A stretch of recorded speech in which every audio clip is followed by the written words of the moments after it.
Welcome साथियों, आज के इस लेक्चर्स में हम लोग क्लास 12th हिस्ट्री के important and selected objective questions पर चर्चा करने वाले हैं, जो कि इस बार 2025 में 100% पूछे जाने की संभावना बनती है। और सभी क्वेश्चंस आपके एग्जाम के दृष्टिकोण से काफ़ी ज़्यादा इंपॉर्टेंट है। तो 10 दिन शेष है और इस प्रकार के प्रश्न को करना बहुत ही जरूरी है। हाईलाइटेड करके आंसर को लाया गया है, टाइम वेस्ट बिल्कुल भी नहीं होगा। फटाफट से करते हैं आज के इस लेक्चर्स को शुरुआत। पहला नंबर सवाल से, तो अश्व होने का साक्ष्य प्राप्त हुआ था, ये आपको बताना है, जो कि पहला नंबर सवाल में पूछा जा रहा है कि अश्व होने का जो साक्ष्य है वो प्राप्त हुआ था, कहाँ से प्राप्त हुआ था, ये आपको बताना है। सवाल जो है याद रखिएगा, लोथल और सुरकोटडा से प्राप्त हुआ था। Option number B correct answer होगा। अश्व होने का साक्ष्य लोथल और सुरकोटडा से प्राप्त हुआ। ऑप्शन नंबर बी बिल्कुल करेक्ट आंसर होगा। अगला नंबर सवाल पर फोकस करें, ये सवाल काफ़ी इंपॉर्टेंट है और सवाल जो है बार बार आपके पीवाईक्यू में देखने को मिले हैं। सिंधु सभ्यता यानी मोसोपोटामिया संस्कृति की देन थी, यह कथन था। ये कथन किसका है कि सिंधु सभ्यता जो है मोसोपोटामिया संस्कृति की देन थी, ये कथन किसका है आपको बताना है। हिलर का है, गार्डन का है, या उपयुक्त दोनों का है। तो ये जो थी प्यारे बच्चों, मोसोपोटामिया संस्कृति के दिन है, ये जो कथन है ये किसका है, उपयुक्त दोनों का है। ऑप्शन नंबर यहाँ पे क्या होगा, सी करेक्ट आंसर होगा। और ऑलरेडी ये सवाल आपको पूछे गए हैं आपके बीसीबी एग्जाम में, इस बार भी 100% पूछे जाने की संभावना है। बिल्कुल भी इग्नोर ना करें और लास्ट तक देखने का प्रयास करें। निम्नलिखित में से वह कौन सा कथन है जहाँ से हल चलाने के साक्ष्य प्राप्त हुआ था, तो ये कालीबंगा से हल चलाने, यहाँ पे चलाने का जो साक्ष्य प्राप्त हुआ था ना, वो कहाँ से हुआ था, कालीबंगा से हुआ था। याद रखेंगे, ऑप्शन नंबर डी बिल्कुल करेक्ट आंसर होगा। अगला नंबर सवाल पर फोकस करें, ये भी सवाल आपके लिए काफ़ी रामबाण है और ऐसे प्रश्न जो है बार बार पूछे जाते हैं कि पंजाब में जो है हरण्या के अतिरिक्त किस स्थान से सैंधव सभ्यता के प्राचीन अवशेष प्राप्त हुए हैं, तो ये जो है उपयुक्त सभी से, कहाँ से, रहमान डेरी से, साथ ही साथ सरायखेला से और जलीलपुर। ऑप्शन नंबर डी जो होगा ना इस प्रश्न का बिल्कुल राइट आंसर होगा। अगला नंबर सवाल पर फोकस करिए, ये भी सवाल आपके लिए लाजवाब है। सिंधु सभ्यता का क्षेत्रफल किस आकार का था, तो ये आयताकार था, वर्गाकार था, वृत्ताकार या त्रिभुजाकार, तो याद रखेंगे त्रिभुजाकार था। सिंधु सभ्यता का जो क्षेत्रफल था वह कैसा था, तो वो त्रिभुजाकार था। नेक्स्ट क्वेश्चन ये रहा 6 नंबर सवाल, क्या पूछे जा रहे हैं, फोकस करें। हड़प्पा ने सर्वप्रथम बड़ी संख्या में ईंटें प्राप्त हुई थी। हड़प्पा से जो है सर्वप्रथम बड़ी संख्या में ईंटें प्राप्त हुई, ये जो है 1826 ईस्वी में प्राप्त हुई थी। 1826 ईस्वी, option number A correct answer होगा, याद रखेंगे। अगला नंबर सवाल है कि सैंधव सभ्यता से संबंधित स्थल चंदोद्रो का सर्वप्रथम खोज किया था, तो ये एच.सी. जुमेदार ने किया था, एन.जी. सुबेदार ने, सॉरी एन.जी. मजुमदार, याद रखेंगे। ऑप्शन नंबर यहाँ पे सी करेक्ट आंसर है। अगला नंबर सवाल पर फोकस करिए, तो सिंधु सभ्यता से संबंधित स्थल रोफर का उत्खनन कार्य कराया गया था। उत्खनन कार्य जो है वाई.डी. शर्मा ने करवाया था। किसने करवाया था, वाई.डी. शर्मा ने। ऑप्शन नंबर सी में है। अगला नंबर सवाल है कि सैंधव सभ्यता के उत्खनन से प्राप्त अनेक बांटों में सबसे छोटे बांध का वजन लगभग जो था ये 13.64 ग्राम था। ऑप्शन नंबर क्या होगा, डी करेक्ट आंसर होगा। अगला सवाल है कि सिंधु सभ्यता से संबंधित कौन सा पुरास्थल गुजरात प्रदेश में स्थित है।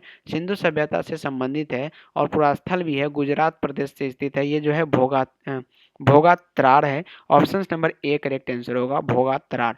अगला नंबर सवाल है 11 नंबर की, गुजरात राज्य के कच्छ जिले में स्थित स्थल सुरकोडरा की सर्वप्रथम खोज किया था, ऐसा किसने किया, तो ये जगपति जोशी ने किया था। और ये जो सवाल है बीसीबी के एग्जाम में ऑलरेडी पूछे गए हैं। ऑप्शन नंबर 3 ही याद है और इसमें आपको देख लेना है कि कौन सा है, तो ऑप्शन नंबर सी करेक्ट है। चलिए 12 नंबर सवाल पर फोकस करें। मोहनजोदड़ो नगर बसा हुआ था। मोहनजोदड़ो नगर जो है ये 20 किलोमीटर के घेरे में बसा हुआ था, यानी कह सकते हैं कि 20 किलोमीटर के एरिया में जो है ये मोहनजोदड़ो यहाँ पे नगर बसा हुआ था। केजी नहीं, यहाँ पे किलोमीटर, याद रखेंगे। Option number A correct answer होगा, क्या होगा, ऑप्शन नंबर ए।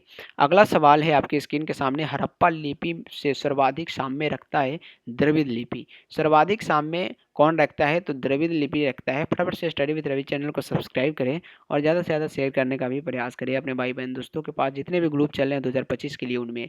हड़प्पा सभ्यता में अनेक नगरों का पता चला, इनमें से कितने को नगर की संज्ञा दिया गया, ये आपको बताना है। तो 6 ऐसे नगरों की संख्या, यहाँ पे नगर को संज्ञा दी गई, जो कि ऑप्शन नंबर बी में है, 6। अगला सवाल है आपके स्क्रीन के सामने कि त्रिअक्षर लिपि किस काल की है, सैंधव काल की है। त्रिअक्षर लिपि जो है कौन सी काल की है, सैंधव काल की। हड़प्पा सभ्यता की जुड़वा राजधानी थी, तो हड़प्पा मोहनजोदड़ो था, याद रखेंगे। हड़प्पा सभ्यता की जुड़वा राजधानी हड़प्पा मोहनजोदड़ो, जो कि ऑप्शन नंबर सी में है। नेक्स्ट सवाल है कि मोहनजोदड़ो की सबसे बड़ी इमारत निम्न में से कौन सी है, अन्नानागार। Option number B correct answer होगा। अन्नानागार जो है मोहनजोदड़ो की सबसे बड़ी इमारत के रूप में जानी जाती है। पाक सैंधव संस्कृति की सबसे महत्वपूर्ण उपलब्धि एक जूते हुए खेत का साक्ष्य है। यह कहाँ से प्राप्त हुआ था? तो ये कालीबंगा से प्राप्त हुआ था। ऑप्शन नंबर डी में नजर आ रहे हैं, बिल्कुल करेक्ट है। कालीबंगान जो है हड़प्पा कालीन बंदरगाह की प्राप्ति कहाँ से हुई थी? ये लोथल से हुआ था। कहाँ से हुआ था? लोथल से। ऑप्शन नंबर ए करेक्ट है। अगला सवाल है कि हड़प्पा सभ्यता के भवन निर्माण एवं अन्य कार्यों के निमित्त ईंटों का प्रयोग बहुतायत रूप से हुआ। निम्नलिखित में से ईंटों का अनुपात जो था 1:2:4 के था, याद रखेंगे। ऑप्शन नंबर यहाँ पे बी यहाँ पे करेक्ट आंसर है। सिंधु सभ्यता निम्नलिखित में से किस नाम से जानी जाती है? कांस्य युगीन सभ्यता के नाम से जानी जाती है। सिंधु सभ्यता जो है कांस्य युगीन सभ्यता के नाम से जानी जाती है। सैंधव निवासियों के प्रिय पशु निम्न में से कौन था? तो ये सांड था। सांड जो है सैंधव निवासियों का सबसे प्रिय पशु माना जाता था। हड़प्पा सभ्यता से संबंधित स्थल जो है धोलावीरा प्रकाश में आया था, तो ये 1990 से 91 में आया था। Option number D correct answer है। 10 दिन आपके शेष है एग्जाम के, और इस प्रकार के प्रश्न करना बहुत ही जरूरी है। हड़प्पा सभ्यता से संबंधित स्थल जो है कुंतांसी स्थित है, गुजरात में। कहाँ पे है? गुजरात में। नेक्स्ट क्वेश्चन है, हड़प्पा सभ्यता के संपूर्ण क्षेत्र का आकार किस प्रकार का था? त्रिभुजाकार था, कुछ त्रिभुज के आकार का था। Option number B. अगला नंबर सवाल की ओर फोकस करें, हड़प्पा किस नदी पर अवस्थित है? तो ये रावी नदी पर अवस्थित है। हड़प्पा जो है प्यारे बच्चों रावी नदी पर अवस्थित है। हड़प्पा सभ्यता में किस स्थल से दुर्ग का साक्ष्य नहीं प्राप्त हुआ? वह नगर था चंदोद्रो। चंदोद्रो ऑप्शन नंबर डी में है और करेक्ट आंसर है। अगला सवाल है कि नृवैज्ञानिकों के मतानुसार यहाँ पे हड़प्पा सभ्यता के निर्माता थे proto Australoid. Option number B correct answer होगा, प्रोटो ऑस्ट्रोलॉइड। अगला है सैंधव संस्कृति के अंतर्गत अधिसंख्य मौर्य प्राप्त हुए। निम्नलिखित में से मुद्रा किस चीज से निर्मित था? तो ये सेलखड़ी से निर्मित था। Option number D correct answer है। अगला सवाल है कि सैंधव स्थलों के उत्खनन के दौरान जो है मोहनजोदड़ो से प्राप्त एक मुद्दा पर पुरुष की आकृति जो कि त्रिमुखी है की पहचान सर जॉन मार्शल ने निम्नलिखित में से किससे की है? तो ये सी पशुपति से। ऑप्शन नंबर सी में दिया गया है। अगला सवाल है कि सिंधुकालीन भवनों के निर्माण में प्रयोग किया जाता है। पक्की ईंट का प्रयोग जो है सिंधुकालीन भवनों के निर्माण में प्रयोग किए जाते हैं।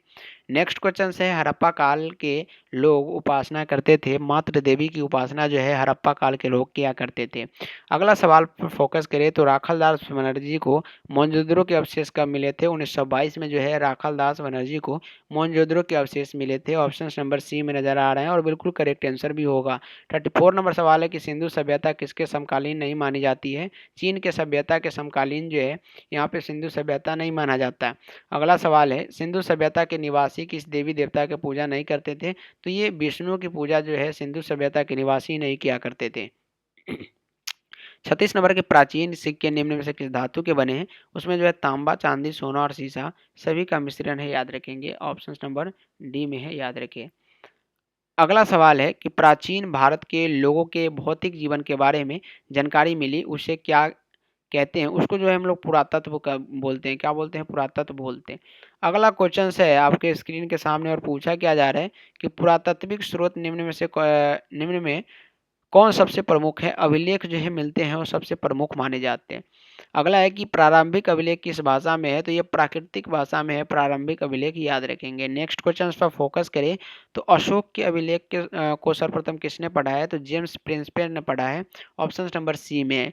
नेक्स्ट क्वेश्चन है 41 नंबर, जो कि नज़दीक है हम लोग 50 नंबर सवाल की ओर। और कालीबंगा कहाँ स्थित है? तो राजस्थान में स्थित है। ऑल लेडीज क्वेश्चंस पर जो हम डिस्कशन कर रहे हैं वो पूछे गए सवाल है, आप लोग देख सकते हैं। हड़प्पा सभ्यता में कौन सा पशु अज्ञात था? घोड़ा अज्ञात था, गाय, हाथी और कुत्ता सभी ज्ञात थे, बट अज्ञात कौन था? तो ये घोड़ा अज्ञात थे। Option number C right answer होगा।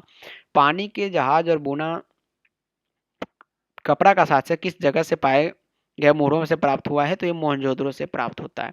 अगला सवाल है, भोगवा नदी के किनारे निम्न में कौन सा स्थल स्थित है? लोथल यहाँ पे स्थल जो है स्थित है। अगला सवाल है कि हड़प्पा की खोज जो है दयाराम सैनी ने किया है, याद रखेंगे।